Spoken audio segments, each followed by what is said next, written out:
এরা হলো সব হচ্ছে সারাদিন শুধু গেম খেলে, পাবজি খেলে, এরপর হচ্ছে এরা সারাদিন ফেসবুক নিয়ে পড়ে থাকে, এদের পড়াশোনার কোনো টাইম নেই, খাওয়া দাওয়ার কোনো টাইম টেবিল ঠিক নেই, নামাজের কোনো টাইম টেবিল ঠিক নেই, এভাবে করে আমরা ট্রিট করতাম। কিন্তু না, দেখতেছি না, এদের ভিতরে একটা ইন্টারনাল পাওয়ার রয়েছে, একটা শক্তি আছে।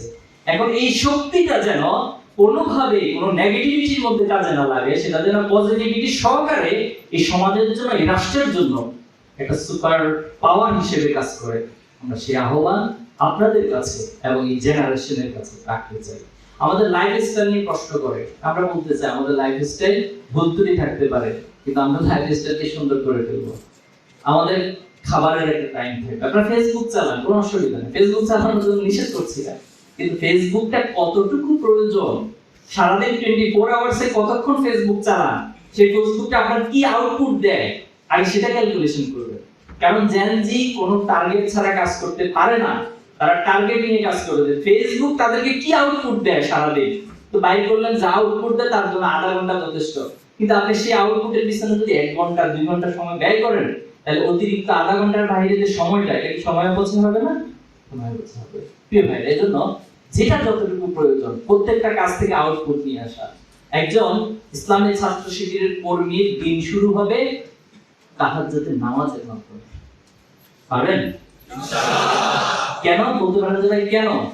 কারণ আমাদের আদর্শ চূড়ান্তভাবে রাসূলুল্লাহ সাল্লাল্লাহু আলাইহি সাল্লাম এবং রাসূলুল্লাহ সাল্লাল্লাহু আলাইহি সাল্লামের প্রতিটি দিন শুরু হতো তাহাজ্জুদের মধ্য দিয়ে।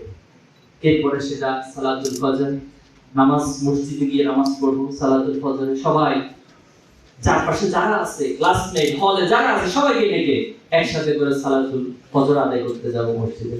সুন্দর একটা পরিবেশ হবে না? এই পরিবেশটা ভালো লাগবে? এই পরিবেশটাকে আমরা জেনজির পরিবেশ বলতে পারবো? এবং সালাতুল ফজর আদায় করে সবাই তার পড়ার টেবিলে কোরআন নিয়ে বসে যাবে। এটা হবে আগামী দিনের জেনজির লাইফস্টাইল। কোরআন পড়বে, হাদিস পড়বে, তার বাবা মা তার সন্তানের শুলে দিতে সে কোরআন শুনবে, তার শিক্ষকরা সহপাঠীরা জেনজির সেই কোরআন তেলাওয়াত শুনবে। আমরা সেটা চাই। এরপর তারা পড়াশোনা করবে, তারা ক্লাসে যাবে, তারা ক্লাসের সবচেয়ে নিয়মানুবর্তী, সবচেয়ে শৃঙ্খল এবং সবচেয়ে মনোযোগী ছাত্র হবে। আমরা চাই ইসলামী ছাত্র শিবির কর্মীরা এবং জেনজিরা এমন হবে।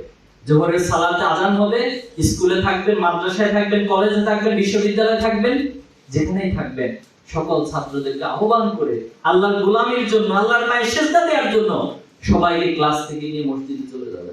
পারবেন ইনশাআল্লাহ। এইভাবে জেনজির চিত্র। বিকাল বেলা একটু হাঁটাহাঁটি করবেন, খেলাধুলা করবেন, একটু বন্ধুদের সাথে ফিজিক্যাল এক্সারসাইজের জন্য যাবেন, খেলাধুলা করবেন, দাওয়াতি কাজ করবেন, আবার সন্ধ্যাবেলা এসে ফিরে আসবেন কোথায়? কোথায়? না ফেসবুকে টেবিল। কোথায় আসবেন? পড়ার টেবিল। তাহলে কিভাবে করে আমরা চমৎকার একটা লাইফস্টাইল নিয়ে প্রমাণ করতে চাই বাংলাদেশে যে জেনজিকে নিয়ে যারা সমালোচনা করেছেন, আমরা আমাদের ভুলগুলোকে বুঝতে পেরে আমাদের লাইফস্টাইলটাকে আগামী প্রজন্মের জন্য একটা মডেল হিসেবে উপস্থাপন করবে ইনশাআল্লাহ।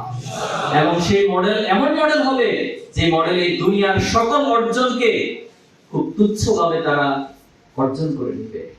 তারা এই দুনিয়ার অর্জনকে অর্জন করে কাল কিয়ামতের দিন আখিরাতের অর্জনেও আল্লাহ তাআলা শ্রেষ্ঠ গোলাম হিসেবে আল্লাহ তাআলার কাছে উপস্থিত হয়ে তাদেরকে বলা হবে, হে জেনজি সম্প্রদায়, ইয়া আইয়াতুহান নাফসুল মুতমাইন্না ইরজিই ইলা রাব্বিকা রাদিয়াতান মারদিয়া। আমরা যদি পুরো জেনজিকে এই আল্লাহর রহমতের বান্দার মধ্যে শামিল করে নিতে পারি, আল্লাহর প্রশান্ত আত্মার মধ্যে শামিল করে নিতে পারি, তাহলে এটাই হবে ইসলামী ছাত্র শিবিরের জন্য সফলতা, সার্থকতা। এটাই হবে ইসলামী ছাত্র শিবিরের কর্মী ভাইদের সার্থকতা। পারবো ইনশাআল্লাহ। আল্লাহ আমাদের সবাইকে তৌফিক দান করুন। আপনাদের সবাইকে অনেক অনেক ধন্যবাদ। আল্লাহ তাআলা আজকের আয়োজনকে কবুল করুন। এই আয়োজনে যারা সম্পৃক্ত ছিলেন, এই আয়োজনে অংশগ্রহণ করেছেন, এই সময়গুলোকে কাল কিয়ামতের দিন আমাদের জন্য নাজাতের উসিলা হিসেবে আল্লাহ কবুল করুন। আমি সবাইকে ধন্যবাদ। আসসালামু আলাইকুম ওয়া রাহমাতুল্লাহি ওয়া বারাকাতুহু।